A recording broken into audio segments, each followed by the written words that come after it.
ओम शांति। 11/11/2024 के ईश्वरीय महावाक्य हैं। आज के साकार मधुर मुरली का सार। मीठे मीठे प्यारे प्यारे श्री बाबा ने कहा, मीठे बच्चे अपने ऊपर पूरी नजर रखो, कोई बेकायदे चलन नहीं चलना, श्रीमत का उल्लंघन करने से गिर जाएंगे। प्रश्न मुरली का, पद्मा पदम पति बनने के लिए कौन सी खबरदारी चाहिए? उत्तर, सदैव ध्यान रहे, जैसा कर्म हम करेंगे हमें देख और भी करने लगेंगे। किसी भी बात का मिथ्या अहंकार ना आए, मुरली कभी भी मिस ना हो, मनसा वाचा कर्मणा अपनी संभाल रखो। यह आंखें धोखा ना दें तो पद्मों की कमाई जमा कर सकेंगे। इसके लिए अंतर्मुखी होकर बाप को याद करो और विकर्मों से बचे रहो। ओम शांति। रूहानी बच्चों को बाप ने समझाया है, यहाँ तुम बच्चों को इस ख्याल से जरूर बैठना होता है, यह बाबा भी है, टीचर और सतगुरु भी है, और यह भी महसूस करते हो बाबा को याद करते करते पवित्र धाम में जाकर पहुंचेंगे। बाप ने समझाया है कि पवित्र धाम से ही तुम नीचे उतरते हो। सतयुग से इस कलयुग तक आते आते सतो प्रधान से सतो रजो तमो तक आ जाते हैं। तो बाबा कहते हैं पवित्र धाम से ही तुम नीचे उतरते हो, उसका नाम ही है पवित्र धाम। सतो प्रधान से फिर सतो रजो तमो। अभी तुम समझते हो कि हम नीचे गिरे हुए हैं, अर्थात वैश्यालय में हैं। भल तुम संगम युग पर हो, परंतु ज्ञान से तुम जानते हो कि हमने किनारा किया हुआ है। फिर भी अगर हम शिव बाबा की याद में रहते हैं तो शिवालय दूर नहीं।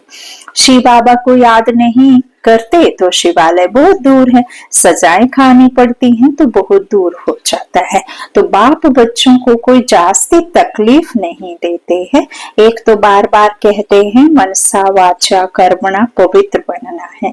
यह आंखें भी बड़ा धोखा देती हैं, इनसे बहुत संभाल कर चलना होता है।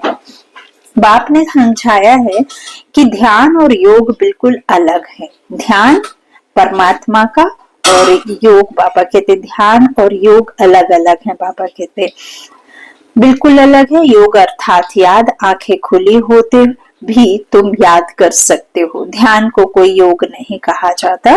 भोग भी ले जाते हैं तो डायरेक्शन अनुसार ही जाना है। इसमें माया भी बहुत आती है। माया ऐसी है जो एकदम नाक में दम कर देती है। जैसे बाप बलवान है, वैसे माया भी बड़ी बलवान है। इतनी बलवान है जो सारी दुनिया को वैश्यालय में ढकेल देती है। बाबा कहते हैं पूरी दुनिया को कहाँ ढकेल दिया है माया ने?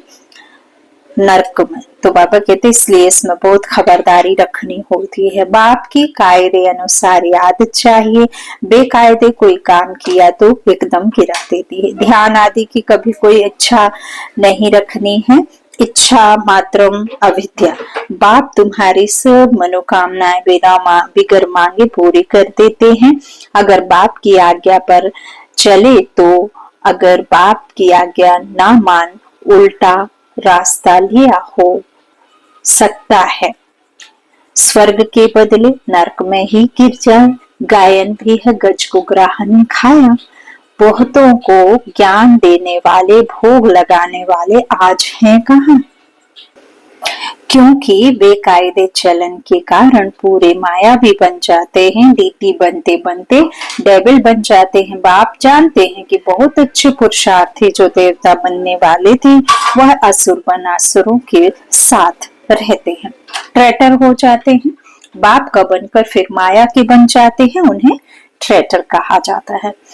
अपने ऊपर नजर रखनी होती है। श्रीमत का उल्लंघन किया तो यह गिरे, पता भी नहीं पड़ेगा। बाप तो बच्चों को सावधान करते हैं कि कोई ऐसी चलन ना चलो जो रसतल में पहुंच जाओ। कल भी बाबा ने समझाया, बहुत गोप हैं, आपस में कमेटियां आदि बनाते हैं, जो कुछ करते हैं श्रीमत के आधार बिगर करते हैं तो डिसर्विस करते हैं। बिगर श्रीमत करेंगे तो गिरेंगे, गिरते ही जाएंगे। बाबा ने शुरू में कमेटी बनाई थी तो माताओं की बनाई थी, क्योंकि कलश तो माताओं को ही मिलता है। वंदे मातरम गाया हुआ है ना, अगर गोप लोग कमेटी बनाते हैं तो वंदे गोप तो गायन नहीं है, वंदे गोप तो गायन नहीं है। वंदे मातरम भारत माता जो रहने वाली माताएं हैं, जिनके ऊपर बाबा ने कलश रखा है, तो बाबा कहते हैं इस तरह अगर गोप लोग कमेटी बनाते हैं तो वंदे गोप तो गायन नहीं है। श्रीमत पर नहीं तो माया के जाल में फंस पड़ते हैं। बाबा ने माताओं की कमेटी बनाई, उन्हों के हवाले सब कुछ कर दिया। पुरुष अक्सर करके देवाला मारते हैं, स्त्रियां नहीं। तो बाप भी कलश माताओं पर रखते हैं। इस ज्ञान मार्ग में माताएं भी देवाला मार सकती हैं। पद्मापदम भाग्यशाली जो बनने वाले हैं वह माया से हार खाकर देवाला मार सकते हैं। इसमें स्त्री पुरुष दोनों देवाला मार सकते हैं और मारते भी हैं। कितने हार खाकर चले गए, गोया देवाला मार दिया ना। बाप समझाते हैं भारतवासियों ने तो पूरा देवाला मारा है। माया कितनी जबरदस्त है जो समझ नहीं सकते हैं।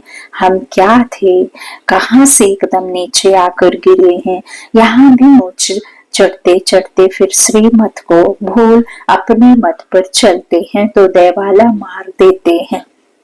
बाबा कहते हैं जब 5 विकारों में फंसे तो कितना कल्याण किया खुद का। उस ईश्वर को भी ना जाने कहां कहां कैसे कैसे जहां मन आया वहां जाकर के खड़ा कर दिया। आत्मा सो परमात्मा।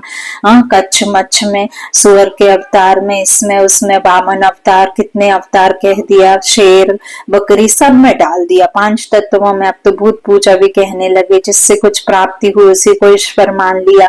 सो बाबा कहते हैं कि देखो कितना देवाला मारा है पूरा भारत, है ना। बाबा कहते हैं बिल्कुल एकदम नीचे गिर गया। तो माया कितनी जबरदस्त है जो समझ नहीं सकते हम क्या थे, कहां से एकदम नीचे आकर गिरे हैं। कितने उच्च पद पर आसीन रहने वाले कहां आकर के गिरे हैं। तो यहाँ भी ऊंच चढ़ते चढ़ते बाबा कहते हैं फिर श्रीमत को भूल अपनी मत पर चलते हैं तो देवाला मार देते हैं। परमात्मा की मत पर नहीं चलेंगे, अपनी मत चलाएंगे, अपनी एक मत बना लेते हैं तो बाबा कहते हैं फिर उनका कल्याण हो जाता है। खुद को ही मार देते हैं, खुद को ही बाबा की मत से उतार लेते हैं तो कल्याण हो जाता है। तो वो लोग तो देवाला मारते फिर 5-7 वर्ष बाद खड़े हो जाते हैं। यहाँ तो 84 जन्मों का देवाला मारते हैं, ऊंच पद पा ना सके, देवाला मारते ही रहते हैं। बाबा के पास फोटो होता तो बतलाते, तुम कहेंगे बाबा तो बिल्कुल ठीक कहते हैं। यह कितना बड़ा महारथी था, बहुतों को उठाते थे। बाबा के जो पुराने बच्चे हैं बाबा कहते हैं इतने तीखे थे और फिर एकदम उनको माया हप कर गई। तो आज है नहीं, देवालय में है।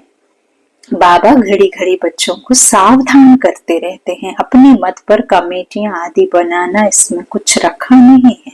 आपस में मिलकर झरमुई झगमुई करना, यह ऐसा करता था, फलाना ऐसा करता था, क्यों किया, ऐसे नहीं करना था। बाबा कहते हैं हमेशा गुणों को देखना, दोषों को गिनाना और विशेषताओं को भूल जाना, संगठन में नहीं रहना, परमात्मा की श्रीमत से उतर करके इसके उसके अंदर झांकते रहना और अपने अंदर कभी झांकना ही नहीं। तो इस तरह से बाबा कहते हैं ऐसा करता वैसा करता, फलाना ये है फलाना वो, सारा दिन यही करते रहते। बाप से बुद्धि योग लगाने से ही सतो प्रधान बनेंगे। बाप का बने और बाप से योग नहीं तो घड़ी घड़ी गिरते रहेंगे, कनेक्शन ही टूट पड़ता है। लिंक टूट जाए तो घबराना नहीं चाहिए। माया हमें इतना तंग क्यों करती है, कोशिश कर बाप के साथ लिंक जोड़नी चाहिए, नहीं तो बैटरी चार्ज कैसे होगी। विकर्म होने से बैटरी डिस्चार्ज हो जाती है। आत्मा रूपी बैटरी कैसे हो जाती है, ना तो उसमें सहन शक्ति होती, ना तो उसमें प्यूरिटी रहती, ना तो उसमें निर्णय लेने की क्षमता, ना समाने की क्षमता, कुछ भी नहीं रहती। जो अष्ट शक्तियां हैं हमारी आत्मा की वो तो बिल्कुल एकदम खो जाती हैं। तो बाबा कहते हैं 5 विकार काम क्रोध मोह लोभ अहंकार द्वेष घृणा में आत्मा बिल्कुल एकदम कैसी हो जाती है, छी हो जाती है। तो बिल्कुल एकदम बैटरी डिस्चार्ज हो जाती है। सिर्फ लेना जानते हैं, देना तो भूल ही जाते हैं। तो इस तरह बाबा कहते अब लिंक जोड़नी चाहिए ना। किससे बैटरी चार्ज कैसे होगी, कितना तंग करते हैं बाबा कहते हैं।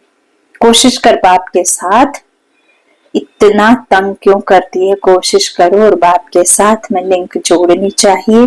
इस मन बुद्धि के तार आत्मा की ज्योति जगाने के लिए परमात्मा से जोड़ने होंगे, नहीं तो बैटरी चार्ज कैसे होगी। विकर्म होने से बैटरी डिस्चार्ज हो जाती है। शुरू में कितने ढेर के ढेर बाबा के आकर बने, भट्टी में आए, आज बाबा सब पुराने बच्चों की बात लिख रहे हैं, फिर आज कहाँ है, गिर पड़ी क्योंकि पुरानी दुनिया याद आई। अभी बाप कहते हैं मैं तुमको बेहद का वैराग्य दिलाता हूँ, इस पुरानी दुनिया से दिल नहीं लगाओ, दिल स्वर्ग से लगानी है। अगर ऐसा लक्ष्मी नारायण बनना है तो मेहनत करनी पड़े। बुद्धि योग एक बाप के साथ होना चाहिए। पुरानी दुनिया से वैराग्य, सुख धाम और शांति धाम को याद करो। जितना हो सके उठते बैठते चलते फिरते खाते पीते हंसते गाते किन्हीं भी परिस्थितियों में रहते, परिवार में, धंधा में, बिजनेस में, किसी भी ड्रामा में रहते, ग्रस्त में रहते, उस परमात्मा की याद में रहो।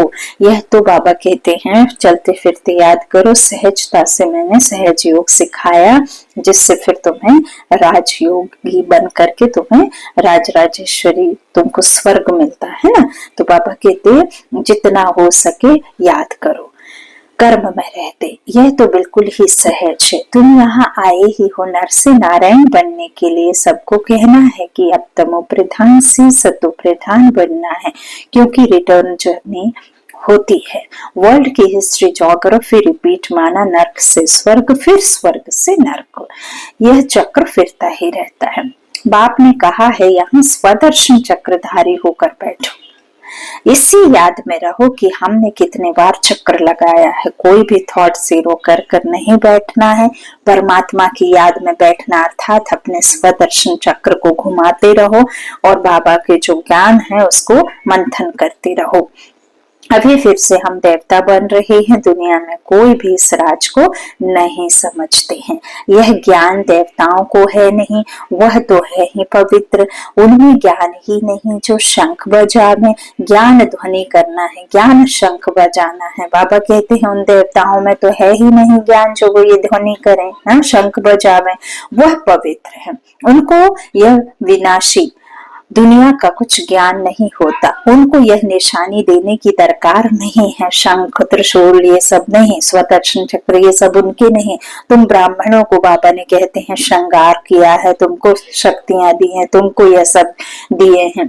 तो बाबा कहते हैं वह पवित्र हैं, उनको यह निशानी नहीं चाहिए। निशानी तब होती है जब दोनों इकट्ठे होते हैं।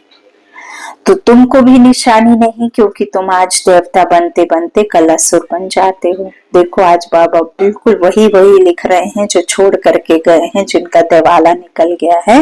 तो बाबा कहते तुमको भी इसलिए नहीं देते निशानी क्योंकि तुम आज देवता बनते बनते कल असुर बन जाते हो, फिर मायावी राज्य में खो जाते हो। बाप देवता बनाते, माया असुर बना देती है। बाप जब समझाते हैं तब पता पड़ता है कि सचमुच हमारी अवस्था गिरी हुई है। कितने बेचारे श्री बाबा के खजाने में जमा कराते, फिर मांग कर असुर बन जाते।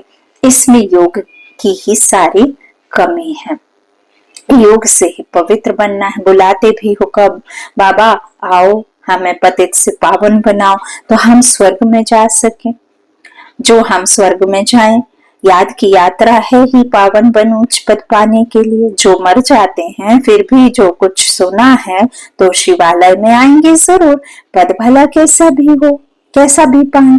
एक बार याद किया तो स्वर्ग में आएंगे जरूर, बाकी उच्च पद पा ना सके। स्वर्ग का नाम सुनकर खुश होना चाहिए। फेल हो पाई पैसे का पद पा लिया, इसमें खुश नहीं हो जाना चाहिए। फीलिंग तो आती है ना, मैं नौकर हूँ, पिछाड़ी में तुम्हें सब साक्षात्कार होंगे कि हम क्या बनेंगे, हमसे क्या विकर्म हुआ है जो ऐसी हालत हुई है। मैं महारानी क्यों नहीं बनूं। बाबा कहते हैं कदम कदम पर, ऐसे तुमको बाबा कहते बाद में साक्षात्कार होंगे, जो ऐसी हालत हुई है मैं महारानी क्यों नहीं बनूं। कदम कदम पर खबरदारी से चलने से तुम पद्मापदम पति बन सकते हो। मंदिरों में देवताओं को पद्म की निशानी दिखाते हैं, दर्जे में फर्क हो जाता है। आज की राजाई का कितना दबदबा रहता है, तो अल्पकाल का, सदा काल के राजा तो बन ना सके, तो अभी बाप कहते हैं तुम्हें लक्ष्मी नारायण बनना है तो पुरुषार्थ भी ऐसा चाहिए। कितना हम औरों का कल्याण करते हैं, अंतर्मुख हो कितना समय बाबा की याद में रहते हैं। अभी हम जा रहे हैं अपने स्वीट होम में, फिर आएंगे सुख धाम में। यह सब ज्ञान का मंथन अंदर में चलता रहे। बाप में ज्ञान और योग दोनों है, तुम्हारे में भी होना चाहिए। जानते हो हमें शिव बाबा पढ़ाते हैं, तो ज्ञान भी हुआ और याद भी हुई। ज्ञान और योग दोनों साथ साथ चलता है। ऐसे नहीं योग में बैठो बाबा को याद करते रहो और नॉलेज भूल जाओ। बाबा कहते हैं योग सिखलाते हैं बाप तो नॉलेज भूल जाते हैं क्या? सारी नॉलेज उनमें रहती है। तुम बच्चों में भी नॉलेज होनी चाहिए, पढ़ना चाहिए। जैसे कर्म मैं करूंगा मुझे देख और भी करेंगे। मैं मुरली नहीं पढ़ूंगा तो और भी नहीं पढ़ेंगे। मिथ्या अहंकार आ जाता है तो माया झट बाहर कर देती है। कदम कदम पर बाप से सिरी मत लेते रहना है, नहीं तो कुछ ना कुछ विकर्म बन जाते हैं। बहुत बच्चे भूले करते बाप को नहीं बताते तो अपने सत्यानाश कर लेते हैं। गफलत होने से माया थप्पड़ लगा देती है, बर्थ नौटे पैनी बना देती है। अहंकार में आने से माया बहुत विकर्म कराती है। बाबा ने ऐसे थोड़े ही कहा है ऐसी ऐसी पुरुषों की कमेटियां बनाओ। कमेटी में एक दो समझू सयानी बच्चियां जरूर होनी चाहिए जिनकी ही राय पर काम हो। कलश तो लक्ष्मी पर रखा जाता है ना। गायन भी है, अमृत पिलाते थे, फिर कहाँ यज्ञ में विघ्न डालते थे। अनेक प्रकार के विघ्न डालने वाले हैं। सारा दिन यही झगमुई की बातें करते रहते हैं। यह बहुत खराब है। कोई भी बात हो तो बाप को रिपोर्ट करनी चाहिए। सुधारने वाला तो एक ही बाप है। तुम अपने हाथ में लौ नहीं उठाओ, तुम बाप की याद में रहो। सभी को बाप का परिचय देते रहो, तब ऐसा बन सकेंगे। माया बहुत कड़ी है, किसको नहीं छोड़ती। सदैव बाप को समाचार लिखना चाहिए, डायरेक्शन लेते रहना चाहिए। यूं तो डायरेक्शन सदा मिलते रहते हैं, ऐसे तो बच्चे समझते हैं। बाबा ने तो आपे ही इस बात पर समझा दिया। बाबा तो अंतर्यामी है। बाबा कहते नहीं मैं तो नॉलेज बढ़ाता हूँ, इसमें अंतर्यामी की बात ही नहीं। हाँ, यह जानता हूँ कि यह सब मेरे बच्चे हैं, हर एक शरीर के अंदर मेरे बच्चे हैं। बाकी ऐसे नहीं कि बाप सभी के अंदर विराजमान है। मनुष्य तो उल्टा ही समझ लेते हैं। बाप कहते हैं मैं जानता हूँ कि सभी तख्त पर आत्मा विराजमान है। यह तो कितनी सहज बात है। सभी चैतन्य आत्माएं अपने अपने तख्त पर बैठी हैं, फिर भी परमात्मा को सर्वव्यापी कह देते हैं। यह एकच फूल, इस कारण ही भारत इतना गिरा हुआ है। बाप कहते हैं तुमने मेरी बहुत ग्लानि की है। विश्व के मालिक बनाने वाले को तुमने गाली दी है। इसलिए बाप कहते हैं यदा यदा ही धर्म से। बाहर वाले यह सर्वव्यापी का ज्ञान भारतवासियों से सीखते हैं। जैसे भारतवासी उनसे हुनर सीखते हैं, वह फिर उल्टा सीखते हैं। तुम्हें तो एक बाप को याद करना है और बाप का परिचय भी सबको देना है। तुम हो अंधों की लाठी, लाठी से राह बतलाते हैं ना।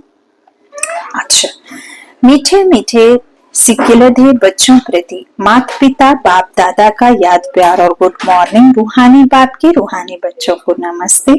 हम रूहानी बच्चों के रूहानी माता पिता बाप दादा को याद प्यार और गुड मॉर्निंग। रूहानी बाप की रूहानी बच्चों को नमस्ते। हम रूहानी बच्चों की बाप दादा को याद प्यार और नमस्ते। धारणा के लिए मुख्य सार। पहला, बाबा ने कहा बाप की आज्ञा अनुसार हर कार्य करना है। कभी भी श्रीमत का उल्लंघन ना हो, तभी सर्व मनोकामनाएं बिना मांगे पूरी होंगी। ध्यान दीदार की इच्छा नहीं रखनी है, इच्छा मात्रम अविद्या बनना है। दूसरा, आपस में मिलकर झरमई झगमई एक दूसरे का परचिंतन।